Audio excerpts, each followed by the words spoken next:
बहुत समय पहले की बात है। एक घने जंगल में एक ताकतवर शेर रहता था। उसका नाम था सिंहराज। सिंहराज पूरे जंगल का राजा था और उसकी दहाड़ से पूरा जंगल कांपता था। सभी जानवर उससे डरते थे और उसकी आज्ञा मानते थे। उसी जंगल में एक चालाक और होशियार लोमड़ी भी रहती थी, जिसका नाम था चंचल। चंचल बहुत बुद्धिमान थी और अपनी चतुराई से मुश्किल हालात को हल कर लिया करती थी। शेर और लोमड़ी कभी एक दूसरे से नहीं मिले थे, क्योंकि एक राजा था और दूसरी एक सामान्य जानवर। लेकिन एक दिन कुछ ऐसा हुआ जिससे उनकी मुलाकात हुई। मुलाकात की शुरुआत। एक दिन शेर शिकार पर गया। उसने बहुत कोशिश की, लेकिन उसे कोई भी जानवर दिखाई नहीं दिया। दोपहर तक घूमने के बाद वह थक कर एक पेड़ के नीचे बैठ गया। तभी चंचल वहां से गुजर रही थी।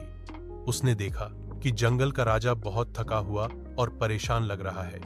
उसने हिम्मत जुटाई और शेर के पास जाकर बोली, महाराज, आप इतने परेशान क्यों हैं? क्या मैं आपकी कोई मदद कर सकती हूँ? शेर को चंचल की आवाज में आत्मविश्वास और आदर दोनों का अनुभव हुआ। वह बोला, मैं सुबह से शिकार पर निकला हूं, लेकिन आज एक भी जानवर नहीं मिला। भूख के मारे सिर चकरा रहा है। चंचल मुस्कुराई और बोली, महाराज, अगर आप कहें तो मैं आपकी मदद कर सकती हूं। मैं जानती हूं जंगल के कोनों कोनों को और कहां कहां कौन से जानवर रहते हैं। शेर को पहले विश्वास नहीं हुआ, पर उसके पास कोई और विकल्प नहीं था। उसने कहा, ठीक है, अगर तुम मेरी मदद कर सको तो मैं तुम्हें अपना मित्र मान लूंगा। दोस्ती की शुरुआत।